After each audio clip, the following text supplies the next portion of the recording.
अस्सलाम वालेकुम स्टूडेंट्स। हमारा नेक्स्ट टॉपिक है एंगुलर मोमेंटम। पीछे हमने लीनियर मोमेंटम पढ़ा था, पी से शो करते हैं और इसका फार्मूला होता है एम वी, मास और वेलोसिटी का प्रोडक्ट लीनियर मोमेंटम कहलाता है। एंगुलर मोमेंटम को एल से शो करते हैं, vector product of position vector R and linear momentum P is called angular momentum. Vector product of the position vector r and linear momentum p is called an angular momentum. It is denoted by L. तो L angular momentum होता है और ये vector product होता है या cross product भी कह सकते हैं दो फिजिकल क्वांटिटीज़ का, दो वेक्टर्स का, पोजीशन वेक्टर r और linear momentum p। Position vector r और लीनियर मोमेंटम p का vector product angular momentum L कहलाता है। तो इसकी डायरेक्शन भी हम यहाँ से फाइंड आउट करेंगे, इसका फार्मूला भी आगे सिंप्लीफाई करेंगे। ये एक बॉडी सर्कल में मूव कर रही है, इस तरह फ़र्ज़ करें वो यहाँ पर है। वेलोसिटी की डायरेक्शन यूँ करके सर्कल पे टेंजेंट होती है। चूँकि P का फार्मूला mv होता है, जो V की डायरेक्शन होगी वही P की डायरेक्शन होगी। V की डायरेक्शन भी सर्कल पर टेंजेंट है, P की डायरेक्शन भी सर्कल पर टेंजेंट होगी। तो यूं करके ये सर्कल पर टेंजेंट बनेगी। R की डायरेक्शन इधर है। एंगुलर मोमेंटम की डायरेक्शन हम राइट हैंड रूल से निकाल सकते हैं, जैसे A क्रॉस B की डायरेक्शन निकालते थे। आपने पढ़ा होगा वेक्टर प्रोडक्ट वाले टॉपिक में कि A क्रॉस B की डायरेक्शन निकालने के लिए A और B की टेल्स को मिलाया जाता है, फिर A को B की जानब छोटे एंगल के ज़रिए टर्न करते हैं, उसी डायरेक्शन में फिर दाएं हाथ की उंगलियां घुमाते हैं, अंगूठा A क्रॉस B की डायरेक्शन शो करता है। वैसे L भी चूँकि R और P का वेक्टर प्रोडक्ट है, क्रॉस प्रोडक्ट है, तो जैसे A क्रॉस B की डायरेक्शन निकली थी वैसे R क्रॉस P की डायरेक्शन होगी और वही एंगुलर मोमेंटम L की होगी। तो R क्रॉस P की डायरेक्शन निकालने के लिए या एंगुलर मोमेंटम की डायरेक्शन निकालने के लिए हम पहले R वेक्टर और P वेक्टर की टेल्स को मिलाएंगे। R वेक्टर इधर है, P वेक्टर इधर है। यूँ देख लें, ये इधर R वेक्टर है और इधर क्या है, P वेक्टर है ऊपर। यूँ मिला लें इनकी टेल्स, इधर R वेक्टर है और इधर क्या है, ये वाला P वेक्टर है। तो R को P की जानब इधर से भी हम घुमा सकते हैं एंटी क्लॉकवाइज और इधर से भी घुमा सकते हैं क्लॉकवाइज। छोटा एंगल एंटी क्लॉकवाइज बन रहा है, इसलिए छोटे एंगल के ज़रिए दाएं हाथ की उंगलियां यूँ घूमेंगी, अंगूठा ऊपर जाएगा। तो R क्रॉस P की एंगुलर मोमेंटम की डायरेक्शन अपवर्ड होगी, perpendicular to the page of paper होगी या perpendicular to the plane containing R and P होगी। यानी एंगुलर मोमेंटम की डायरेक्शन इस प्लेन पर परपेंडिकुलर होगी जिस प्लेन पर R वेक्टर और P वेक्टर हैं। यानी यूँ कह सकते हैं कि इस फिगर में एंगुलर मोमेंटम की डायरेक्शन इधर होगी, मार्कर की डायरेक्शन में, perpendicular to the page of paper. तो एक्सिस ऑफ रोटेशन की डायरेक्शन भी इधर ही होती है, क्योंकि एक्सिस ऑफ रोटेशन भी इधर ही है, एंगुलर मोमेंटम की डायरेक्शन भी इधर ही निकलती है। तो याद रखिए एंगुलर मोमेंटम की डायरेक्शन उधर ही होगी जिधर एक्सिस ऑफ रोटेशन है। आगे हमें इसकी मैग्नीट्यूड निकालते हैं। एल वेक्टर का फार्मूला ये था, आर वेक्टर क्रॉस क्या था, पी वेक्टर। इसको खोलेंगे तो आता है आर की मैग्नीट्यूड, पी की magnitude sine theta N hat, जैसे ए क्रॉस बी को हम खोलते थे। और अगर अकेली एल की मैग्नीट्यूड लिखना चाहें तो वेक्टर ना लगाएं, एल की मैग्नीट्यूड आ जाएगी, ये होगी R P sine theta. N hat direction के लिए होता है, मैग्नीट्यूड में नहीं आता। तो ये देखें, इस केस में इधर P है, इधर का R है। इस केस में R और P का एंगल कितना है, 90 डिग्री का है। तो थीटा की जगह हम 90 डिग्री लिखेंगे। तो L का फार्मूला बनेगा आर पी साइन 90। साइन 90 की वैल्यू 1 होती है, तो ये बन जाएगा हमारे पास फार्मूला आर पी।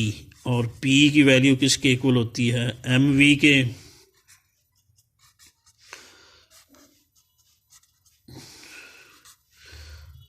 और V की वैल्यू हम पुट करेंगे, पीछे relation between linear and angular velocity में पढ़ा था, V किसके इक्वल होता है, R ओमेगा के।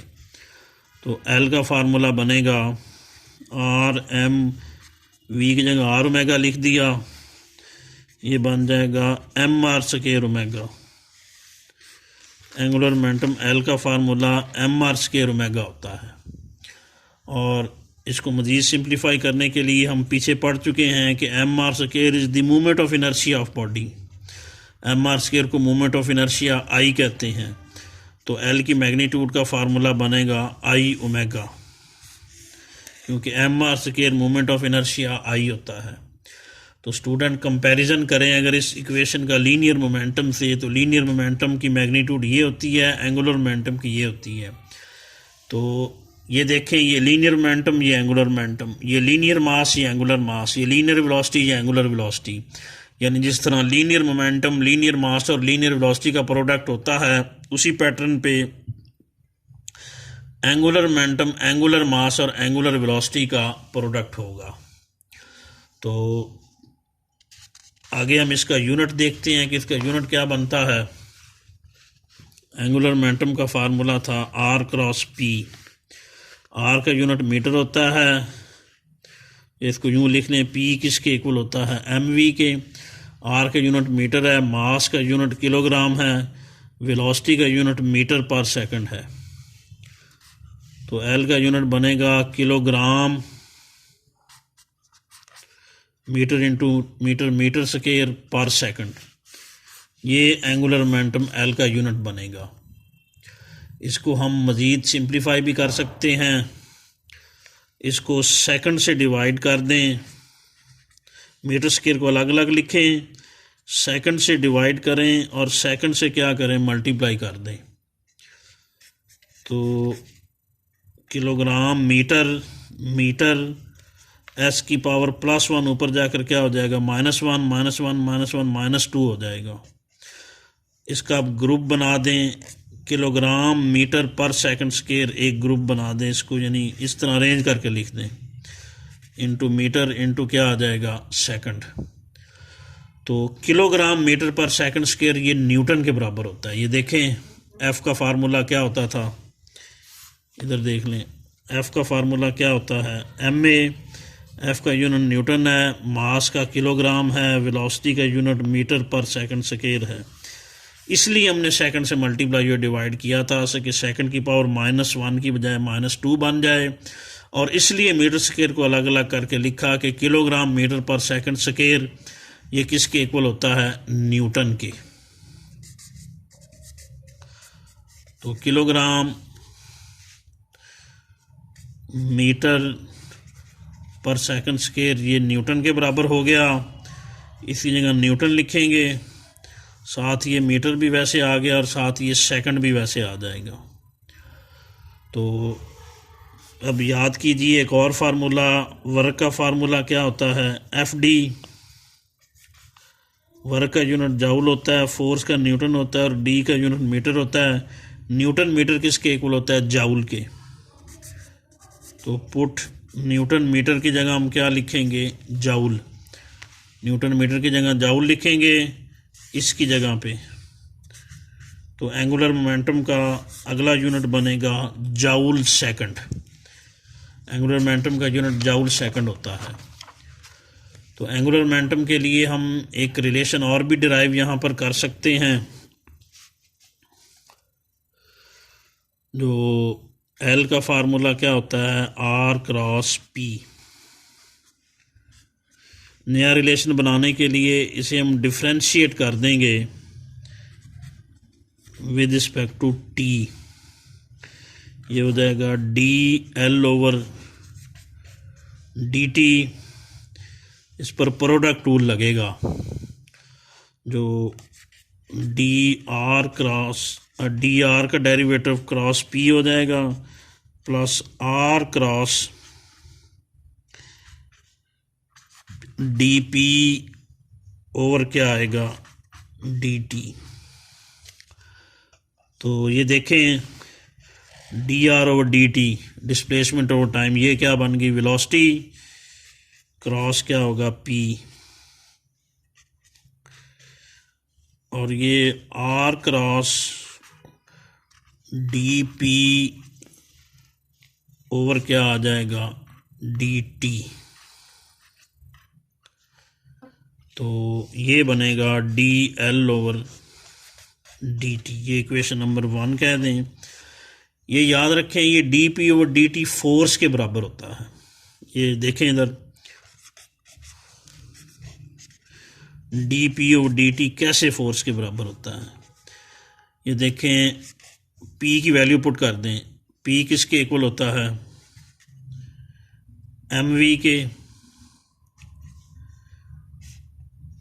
p की वैल्यू हमने पुट कर दी यहाँ पर mv ओवर क्या आ गया dt। m बार लिख दें, dv ओवर dt बन जाएगा, और dv over dt rate of change of velocity, ये क्या होता है एक्सेलरेशन, और m ए किसके इक्वल होता है Newton second law of motion force के।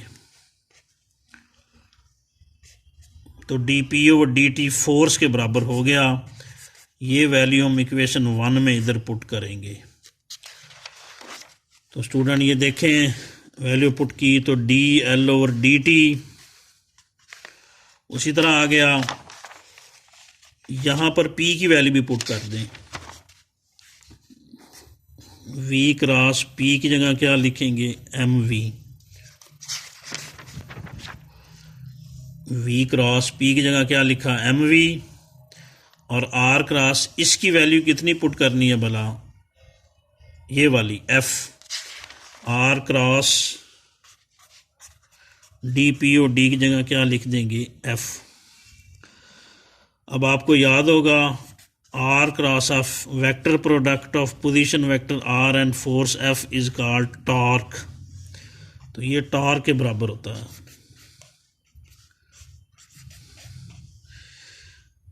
इसको बाहर लिख दें इस तरह अरेंज करके, क्योंकि स्केलर है, ये क्वांटिटी वेक्टर प्रोडक्ट से इसका कोई ताल्लुक नहीं है, m स्केलर होता है, तो ये अलग भी लिख सकते हैं।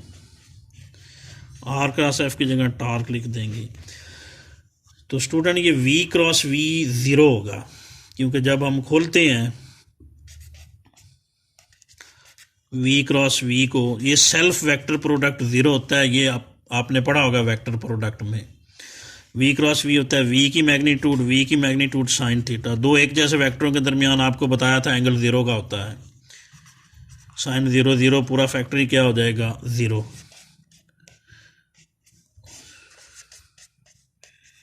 ये पूरा 0 हो जाएगा, अकेला टॉर्क रह जाएगा। तो rate of change of angular momentum याद रखिए टॉर्क के बराबर होता है। Time rate of change of angular momentum जो है ये किसके इक्वल होता है टॉर्क के।